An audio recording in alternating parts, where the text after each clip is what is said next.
और उनका शिष्य एक जंगल की कुटिया बनाकर रहा करते थे। बौद्ध भिक्षु का बूढ़े हो चुके थे और उनका शिष्य अभी जवान था। बूढ़े बौद्ध भिक्षु एक बहुत बड़े ध्यानी व्यक्ति थे। जब वह ध्यान करने बैठते तो दो दो दिनों तक ध्यान ही करते रहते थे। उन बूढ़े बौद्ध भिक्षु के पास एक बहुत ही अनोखी शक्ति थी कि वह ध्यान की अवस्था में भविष्य को भी देख सकते थे। एक दिन जब वह ध्यान कर रहे थे तो उन्होंने देखा कि आज से 8वें दिन उनके एक उस युवा शिष्य की मृत्यु हो जाएगी। उन्होंने अपने शिष्य को अपने पास बुलाकर कहा, मैं तुम्हें अगले 7 दिनों की छुट्टी देता हूँ। तुम इन 7 दिनों के लिए अपने घर रहकर आ सकते हो। शिष्य ने खुशी से कहा, ये आए सच्चे गुरुवर? गुरु ने कहा, हाँ, मेरा पिछले कई दिनों से अपने घर वालों से मिलने का मन भी कर रहा था। शिष्य ने मुस्कुराते हुए कहा।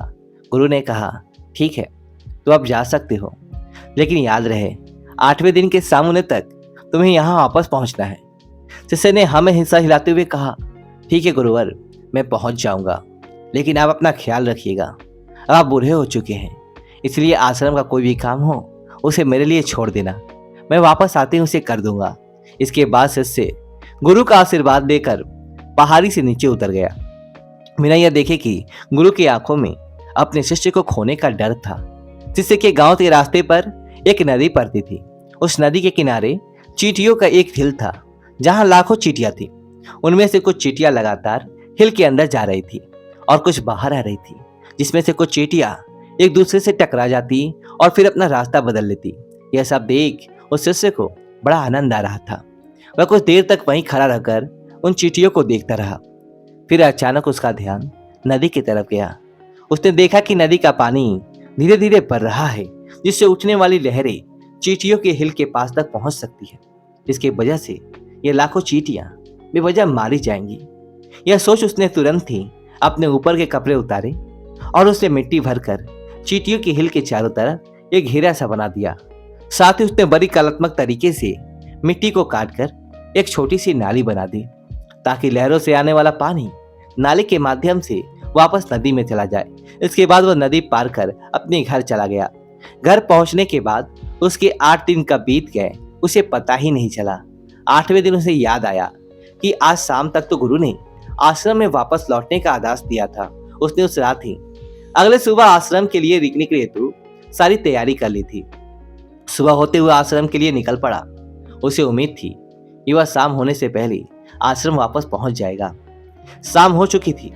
यहाँ गुरु आश्रम में बैठे बैठे यह सोच रहे थे कि आज तो 9वां दिन है। अब तक तो मेरा शिष्य इस दुनिया को छोड़ चुका होगा। वह इस बात से काफी दुखी थे कि वह मरने से पहले आखिरी बार अपने शिष्य को देख न सके। गुरु बैठे हुए थे, यह सब सोच ही रहे थे कि उन्हें दूर से एक इंसान होता हुआ दिखाई दिया। उन्होंने ध्यान से देखा तो चौंक गए। अरे, ये तो मेरा शिष्य है। गुरु ने दौड़कर शिष्य को गले से लगा लिया, लेकिन वह इस बात से अचंभित थे कि 8 दिन बीत जाने के बाद भी अब तक वो शिष्य जिंदा कैसे है। गुरु ने शिष्य से कहा, यहाँ से जाने के बाद तुमने जो भी कुछ किया है मुझे बताओ। तब शिष्य ने चींटियों वाली कहानी गुरु को सुनाई। कहानी सुनते ही गुरु को यह समझते देर न लगी कि शिष्य ने लाखों चींटियों की जान बचाई थी और उसके इसी कर्म का परिणाम है कि शिष्य को एक लम्हा और एक खुशहाली पर जीवन प्राप्त हुआ है। कहानी सुनने के बाद गुरु के मुख से अनायास से निकल गया कि कर्मा लौट कर जरूर आते हैं। शिष्य को गुरु की इस बात का मतलब समझ नहीं आया, लेकिन उसने पूछा भी नहीं और चुपचाप अपने आश्रम के कामों में लग गया। अगर हम अपनी जिंदगी में देखें तो इसे खुशी खुशी जीने का सबसे आसान तरीका है कि हम अच्छे कर्म करते रहें। इस कहानी की तरह ही जरूरी नहीं कि अच्छे कर्म हमारी उम्र को लंबा ही करेगी, लेकिन इस बात की गारंटी है कि अच्छे कर्म हमारी जिंदगी में आने वाले दुख और परेशानियों को कम जरूर कर देंगे। कर्मों का एक बहुत बड़ा साधारण सा सिद्धांत है कि हम जो भी कुछ करते हैं उसका कई गुना लौट कर हमारे पास ही आता है। फिर चाहे वो अच्छे कर्म हो या बुरे, दोनों ही कई गुना होकर हमारे पास आते हैं। अच्छे कर्म करने के लिए ये जरूरी नहीं कि हमारे पास पैसा ही होना चाहिए, और ना ही सिर्फ इसी की जान बचाना ही अच्छा कर्म कहलाता है।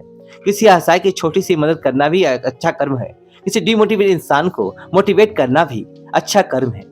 किसी दुख भरे इंसान को सांत्वना देना भी अच्छा कर्म है। कुल मिलाकर अगर हम किसी भी तरीके से किसी के दुखों को कम कर पाएं तो एक अच्छा कर्म है।